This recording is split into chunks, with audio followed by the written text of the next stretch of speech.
Hai sis bro, apa kabar? Pasti sehat kan? Iya kan? Iya dong. Namaku Elsa dan di channel ini kita akan membahas informasi-informasi yang mungkin masih banyak orang belum tahu. Kali ini kita akan membahas sebuah kisah dari seorang pria pedofilia yang telah menjadi buronan FBI sejak tahun 2016 dan baru aja ketangkep di Indonesia. Siapakah dia? Bagaimanakah sepak terjangnya sehingga ia menjadi buronan Badan Intelijen Internasional itu? Yuk, mari kita bahas. Tapi sebelumnya, untuk sis bro yang masih belum subscribe nih, silahkan langsung aja klik tombol subscribe-nya dan aktifkan lonceng notifikasinya agar sis bro menjadi yang pertama tahu informasi menarik lainnya.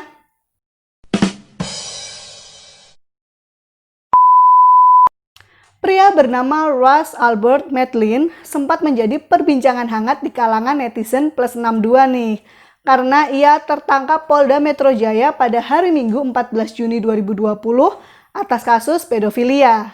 Russ Medlin merupakan pria berkebangsaan Amerika yang berusia 49 tahun dan ditangkap di rumah sewaannya di Jakarta Selatan, sis bro.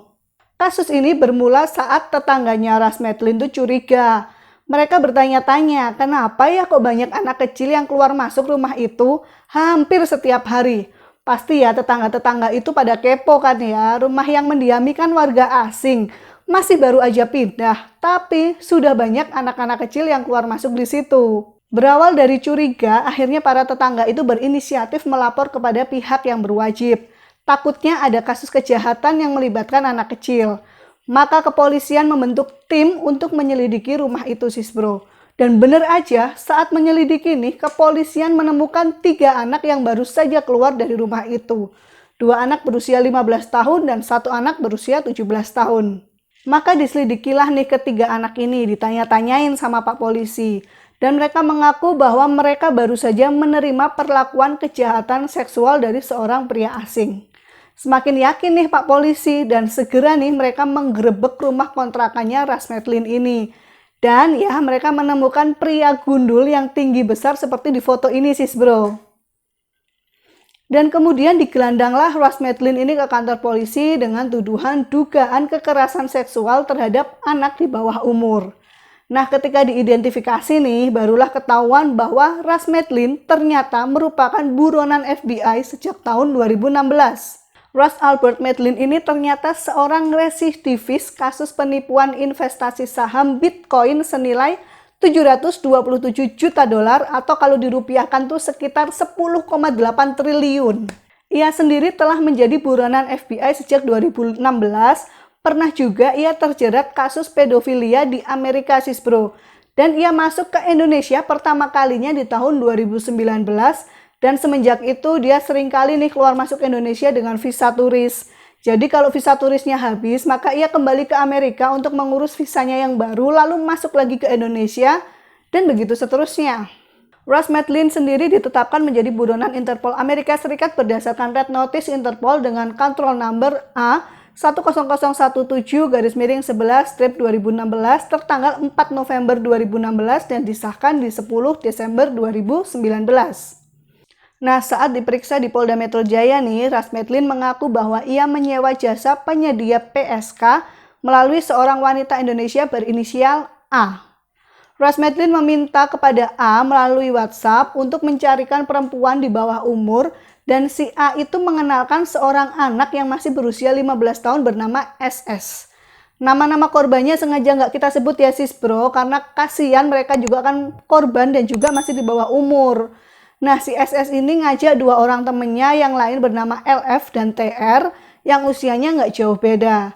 Mereka dapat imbalan masing-masing 2 juta rupiah. Diketahui juga Russ Medlin ini sakit sis bro. Selama berhubungan badan nih dengan para korbannya, dia tuh merekam semua aksinya yang tujuannya ialah untuk kesenangan pribadinya. Dan siapa yang bertugas merekam aksi itu? Tak lain dan tak bukan adalah salah satu korbannya yang harus pegang handphone nih dan merekam semua aksi itu. Bener-bener sakit nih orang. Apalagi nih namanya kalau bukan pedofilia. Saat ditangkap, diamankan juga barang bukti berupa laptop, handphone, uang tunai 6,3 juta rupiah, dan uang tunai 20.000 US dollar. Siapa sih si A ini? Dia adalah seorang wanita yang bertempat tinggal di Tambora, Jakarta Barat yang berperan sebagai mucikari yang saat ini masih berusia 20 tahun. 20 tahun aja udah jadi mucikari penyedia PSK nih. Begitu tahu identitas si A, polisi langsung melakukan pencarian dan akhirnya ia tertangkap pada 19 Juni 2020 atau 5 hari setelah tertangkapnya Rasmetlin. Ia tertangkap tak berdaya tanpa perlawanan di rumah temennya saat hendak melarikan diri sis bro. Karena saat itu ia tuh sudah bersiap-siap mau pergi, sudah menyiapkan tas dan sudah siap mau minggat. Tapi kepolisian lebih dulu menemukannya dan langsung lemes deh dia nggak bisa kemana-mana. Si A pasti ketakutan saat tahu Rasmetlin tertangkap. Buktinya, ia nggak pulang ke rumahnya dan malah nginep di rumah temennya di Kecamatan Banjarsari, Kabupaten Lebak, Banten, sebelum akhirnya tertangkap. Saat itu rencananya ia akan pergi lagi ke rumah temennya yang lain untuk menghindari penangkapan. Tanpa basa-basi langsung digiring deh si Mbak A ini ke kantor polisi. Saat diperiksa, ia mengaku awal berkenalan dengan Rasmetlin ini di tahun 2017 di sebuah klub malam. Ia mengatakan bisa menyediakan anak di bawah umur sebagai jamuan untuk Rasmetlin sebanyak 2-3 anak per minggunya. Dari pernyataan inilah, polisi mengetahui bahwa sudah ada lebih dari 10 anak yang menjadi korbannya Rasmetlin. Dan ia nih, si Mbak A ini mendapat imbalan sebanyak 20 juta rupiah. Bahkan di tahun 2017 tuh, Mbak A ini sudah mulai menyediakan remaja di bawah umur untuk Rasmetlin.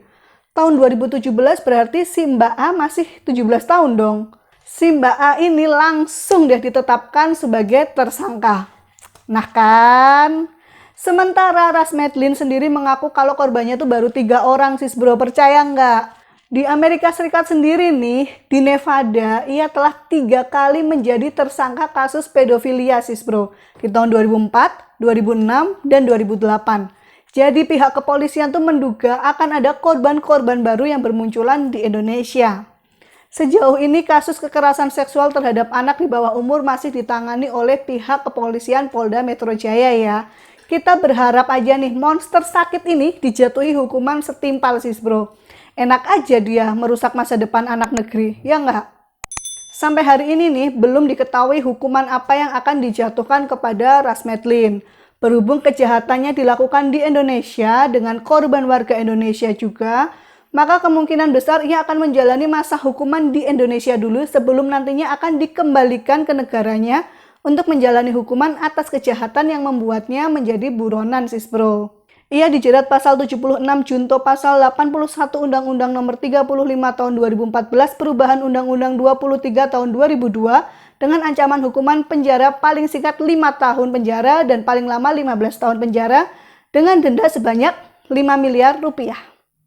Bangga dong ya kepolisian Indonesia berhasil menangkap buronan Interpol. Nah, Ras Albert Medley ini bukan satu-satunya buronan FBI yang berhasil ditangkap dan dilumpuhkan di Indonesia sis bro. Ada beberapa juga sebelumnya. Yang pertama adalah Fotrey Jamal Clark, seorang pria pensiunan perwira polisi Austin, Texas. Ia ditetapkan sebagai buronan Interpol untuk kasus pembunuhan berantai yang ia lakukan di Texas. Ia ditangkap di Bali pada 31 Juli 2015 sebelum akhirnya dideportasi ke negaranya pada tanggal 13 Agustus 2015.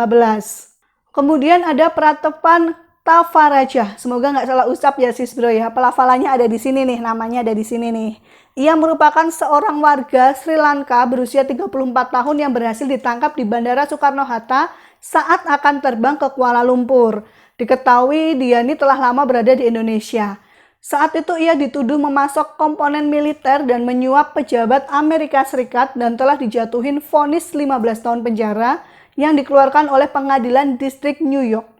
Indonesia sendiri telah menerima red notice atas peringatan keras dari Interpol Amerika pada 20 Agustus 2006 sebelum akhirnya tertangkap di 4 Februari 2007. Dan yang terakhir adalah penangkapan atas sebuah kapal yacht seharga 3,5 triliun di Bali pada 28 Februari 2018. Kapal ini diketahui telah lama berada di wilayah Indonesia dan merupakan kapal yacht milik terdakwa korupsi sebanyak 1 miliar US dollar asal Malaysia bernama Jolo. Jadi kapal ini memang sengaja nih disembunyikan di Indonesia sejak November 2017. Kapal ini menjadi buronan sejak 2015 dan baru masuk Indonesia di tahun 2017. Saat diamankan tercatat ada 34 ABK di dalamnya, 29 orang langsung diamankan dan 5 orang lainnya tidak ditemukan Sisbro karena sedang libur saat itu. Kesemua ABK itu adalah warga negara asing Sisbro seperti Australia, Afrika Selatan, Selandia Baru, Thailand, Filipina, Kanada, Malaysia, Inggris, Nepal, dan India. Buat kalian-kalian nih, para penjahat, para buronan yang masih berkeliaran di luar sana, jangan sekali-sekali berpikir Indonesia sebagai negara pelarian atau mungkin berpikir negara yang aman untuk lari ya Sisbro. Jangan diragukan lagi kehebatan para polisi di sini, cepat atau lambat bakal dilibas juga. Itu tadi Sisbro kisah buronan FBI yang ditangkap di Indonesia. Untuk kasus Ras Metlin ini masih berjalan ya sampai saat ini Sisbro. Bener-bener gemes, semoga diberi hukuman setimpal sampai kapok dia. Dan semoga penyakitnya itu, penyakit pedofil itu segera sembuh. Terima kasih untuk Sisbro yang sudah nonton video ini sampai selesai. Jangan lupa klik subscribe, like, komen, dan share sebanyak-banyaknya. Sampai jumpa. Mwah.